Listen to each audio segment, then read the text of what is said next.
the evil bastards, they want to destabilize and create death and destruction to suit their agenda.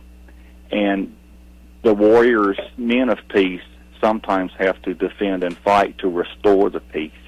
And look at that through history tonight, Billy, when you get home. And I think the people listening, if they'll stand back and realize that this is larger than their families, their jobs, whether they have it or not, their home, it's their community and state in our country, this is going to go beyond our individual lives. Yes, sir. And I would like to thank Mr. Stokes for allowing me to come on today for this time frame on here, and hopefully you and I serve the purpose of reaching his listeners today then. Yes, sir, and I want to thank you, and I pray God will bless you, and you tell Miss Sue, God bless her, that me and Wendy and the kids love y'all, and I'm praying for peacetime, because I got to tell you something. I'll tell the people this much. You and I have never actually shook hands and spent any time together as a family that we are. And I'm praying that God will hold this thing back, and that we'll have a time of peace where we can travel without restrictions. And I'm, for the sake of time, let's do this before you go. Okay. Now, I'm of the believement that right now is not a good time to travel across this nation if you can get out of it. Do you concur and believe the same thing? Because you never know when any of these major critical incidents could spark. I mean, there could be a spark that brings a flame and turns it into a wildfire scenario. Do you agree with that? And that don't mean I live in a spirit of fear, but I live in a spirit of discernment, and I judge my own self, because if I did do this and I had to go over yonder and my peaches are over here and some critical incident happened and I couldn't get back to them, I don't think I could live with myself. What do you think about that? Okay. That's a complicated question. I'll give you a due response. I had mentioned to some people before, as you as well, Billy, they should be on the feds use a 30-day reset. There you go. Month to month. This beginning of September, end of September, 30-day reset. You are here seeing sorting for possible major critical or critical incidents occurring to give the feds the excuse. It's not so much the feds, the United Nations, basically, to come in with whatever force necessary to lock down unconstitutional executive orders. That. People need to get off their butt and read the executive orders pertaining to this. We're in a briefing now. I guess we're doing a briefing, and I don't spoon feed and change diapers on adults. I put it out there and go to the next thing. You've been through them, Billy. Same thing as you build on a house. You tell the subcontractors what they got to do, and it's their duty to form it. Now, 30-day reset. Stay on it until these events happen, or if they don't, you can use it for success. Go back to school, start a business, get your job back, rebuild your family, rebuild your community.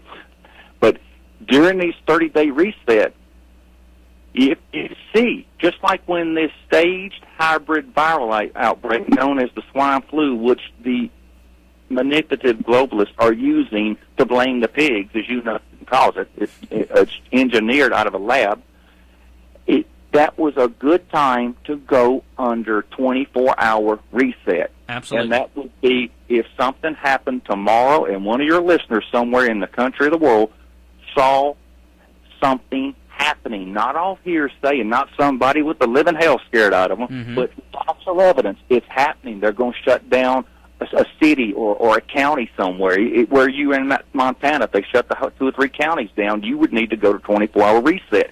If they start putting uniformed, armed security forces and mercenaries and foreign troops in the perimeter or one of the 10 FEMA regions, then you go to a 24-hour split, meaning every 12 hours somebody's responsible to hear, see, and sort, and you may need to activate your response plan, such as a self-quarantine. Now, this ties into your travel question. Mm-hmm.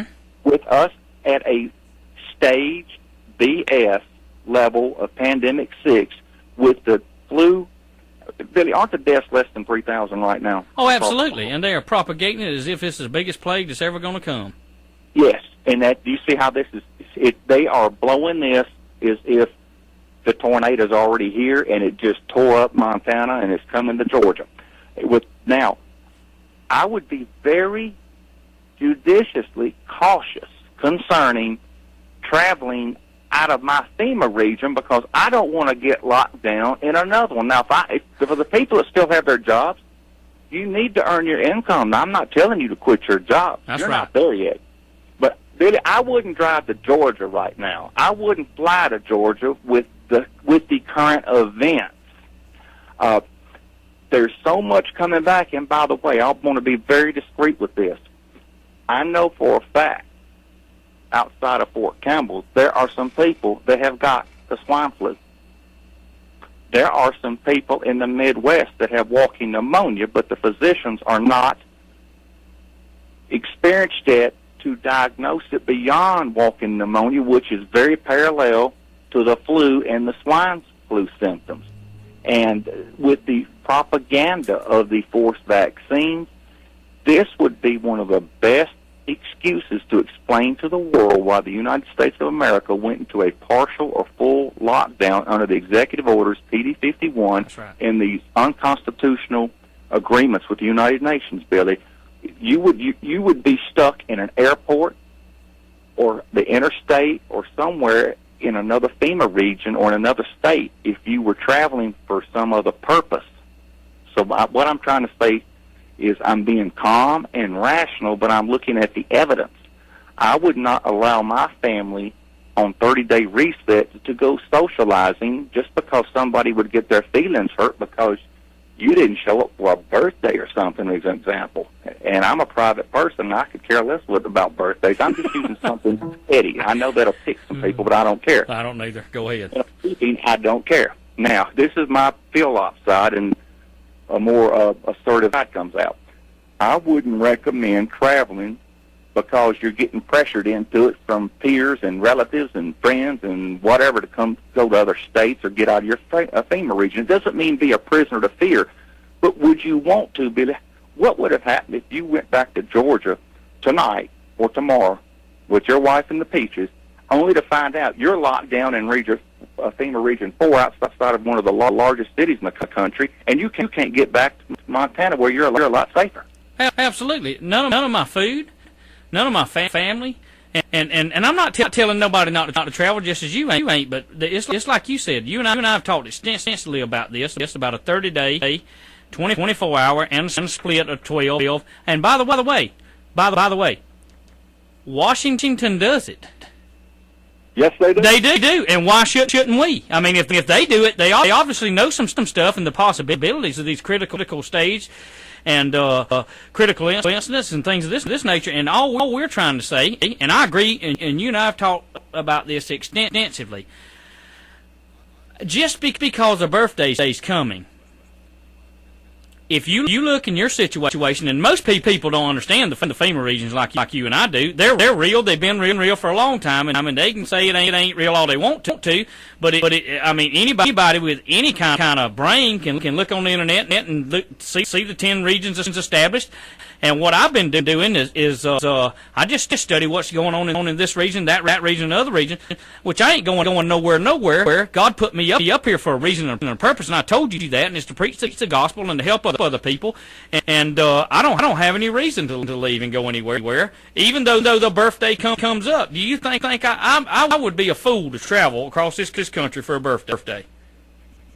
Whose fault would it be if those Peaches were put in an internment camp because you got locked down on the interstate somewhere between Montana and south of Atlanta? It would be my fault, and I would be totally in disobeyment. Number one to my Creator, and number two, because the Bible says that I take a wife, and he said Jesus told me to love my wife as Christ so loved the church and gave himself for it. And let me tell you something.